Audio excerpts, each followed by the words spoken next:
ദൈവത്തിന് മഹത്വം ഉണ്ടാകട്ടെ.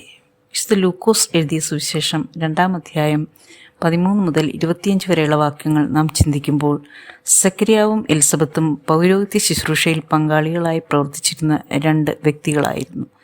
വൃദ്ധദമ്പതികളായ അവർക്ക് കുഞ്ഞുങ്ങളില്ലായിരുന്നു.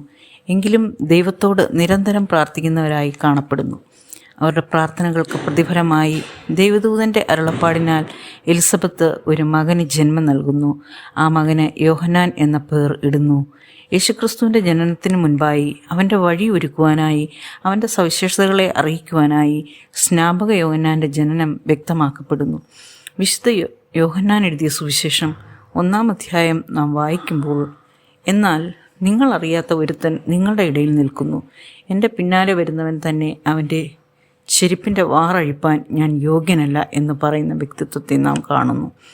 യേശുവിൻ്റെ ജനനവും യോഹന്നാൻ്റെ ജനനവും ദൈവിക ദൂതന്മാരാൽ സംഭവിക്കുന്ന ഒരു പ്രത്യേകത കാണാൻ കഴിയുന്നു. വിശുദ്ധ ലൂക്കോസിൻ്റെ സുവിശേഷം 1-ാം അധ്യായം 39 മുതലുള്ള വാക്യങ്ങൾ നാം വായിക്കുമ്പോൾ, യേശുക്രിസ്തുവിൻ്റെ അമ്മ മറിയെ ബന്ധപ്പെട്ട് എലിസബത്തിനെ കാണാനായി പോകുന്നു. അവരുടെ സംഭാഷണങ്ങളിലൂടെ കുഞ്ഞുങ്ങളിലും അതിൻ്റെ പ്രതിഫലനം സംഭവിക്കുന്നത് നമുക്ക് കാണുവാൻ സാധിക്കുന്നു.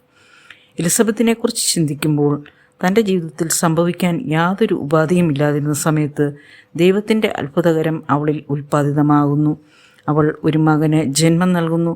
ഈ വാക്യങ്ങളിൽ നിന്നും നാം മനസ്സിലാക്കുന്നത്, എന്തും സാധ്യമാകുന്ന ദൈവസന്നിധിയിലേക്ക് നാം ഓരോരുത്തരും ആയിരിക്കുന്നു. 2025 ക്രിസ്മസ് കാലയളവുകളിലേക്ക് നാം എത്തിച്ചേർന്നിരിക്കുന്നു. അസാധ്യങ്ങളെ സാധ്യമാക്കുന്ന ദൈവത്തെ മുറുകെ പിടിച്ചുകൊണ്ട് ദൈവരാജ്യ പ്രവർത്തനങ്ങളിൽ നമ്മെയും സമർപ്പിക്കാം. ദൈവം നമ്മെ ഇവരെ അനുഗ്രഹിക്കുമാറാകട്ടെ. ആമേൻ.